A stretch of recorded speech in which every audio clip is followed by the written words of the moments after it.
ఏపీలో భారీ వర్షాలపై సీఎం చంద్రబాబు సమీక్ష నిర్వహించారు.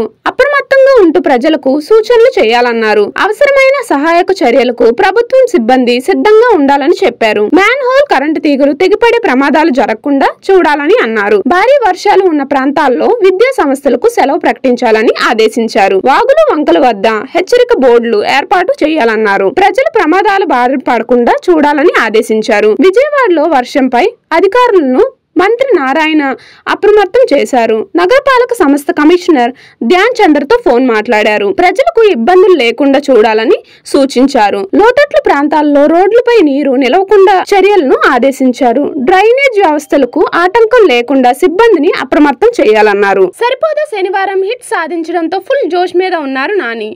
వరల్డ్ వైడ్ గా ఈ చిత్రం భారీ కలెక్షన్లు సొంతం చేసుకుంటోంది. తాజాగా ఓ ఆంగ్ల మీడియాతో నాని మాట్లాడారు. కల్కి సీక్వెల్స్ లో మిమ్మల్ని కృష్ణుడిగా చూసే అవకాశం ఉందా అనే ప్రశ్నకు నాని ఆసక్తికరమైన సమాధానం ఇచ్చారు.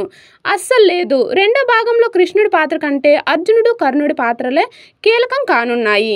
ఈ సీక్వెల్స్ లో కృష్ణుడి ముఖాన్ని చూపించబోమని దర్శకుడు నాగశ్విన్ ఇప్పటికే స్పష్టం చేశారు. నేను పార్ట్ 2లో ఉన్నట్లు రూమర్స్ ఎలా మొదలయ్యాయో తెలియడం లేదు. బహుశా నేను ఆ టీమ్ తో కలిసి ఎక్కువ సార్లు కనిపించడమే కారణం కావచ్చు. అందులో అతిథి పాత్ర గురించి నేను ఇప్పటి వరకు ఎవరితో చర్చించలేదు. ఈ టీమ్ తో కలిసి వర్క్ చేసేందుకు ఆసక్తిగా ఉన్నానని స్పష్టం చేశారు నాని. ఏపీలో పింఛన్ల పంపిణీ వేగంగా సాగుతుంది. ఉదయం నుంచి నగదును లబ్ధిదారులకు అందజేస్తున్నారు. భారీ వర్షాలు కురుస్తున్న ప్రాంతాల మినహా ఇతర చోట్ల పంపిణీ చేపట్టారు. ఇప్పటి వరకు 56% పింఛన్లు పంపిణీ పూర్తయింది.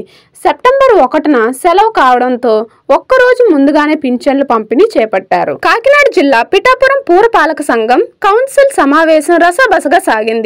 కమిషనర్ కనకారావు, డిఈ భవానీ శంకర్ తీవ్ర వాగ్వాదానికి దిగి ఒకరిపై ఒకరు దాడి చేసుకున్నారు. ఎన్నికల సమయంలో డిఈ భవానీ శంకర్ సెలవుపై వెళ్లారు. కొంతకాలంగా ఇద్దరి మధ్య విభేదాలు కొనసాగుతున్నాయి. డిఈ భవానీ శంకర్ ఉండగా ఈఈ చేత ఫైల్స్ కమిషనర్ కనకారావు సంతకాలు చేయించుకుంటున్నారు. ఈ విషయంలో ఇద్దరి మధ్య మాటల యుద్ధం చోటు చేసుకొని చివరికి అందరూ చూస్తుండగానే బహాబహికి దిగారు. వరద ప్రాంతాల్లోని ప్రజలు బయటికి రావద్దని మంత్రి నారా లోకేష్ సూచించారు. ఈ మేరకు ఆయన ఎక్స్ వేదికగా పోస్ట్ చేశారు. ప్రాణ ఆస్తి నష్టం జరగకుండా అప్రమత్తంగా ఉండాలని తెలిపారు. ప్రభుత్వం విపత్తు నిర్వహణ శాఖ అలర్ట్ మెసేజ్లను గమనించి తగిన రక్షణ చర్యలు తీసుకోవాలని అన్నారు. కొండ చర్యలు విరిగిపడే లోతట్ల ప్రాంతాల ప్రజలు సురక్షిత ప్రాంతాలకు తరలి వెళ్లాలని తెలిపారు. వరద భవిత ప్రాంతాలలో తదేప నేతలు, కార్యకర్తలు పూర్తి సహకారం అందించాలని కోరారు.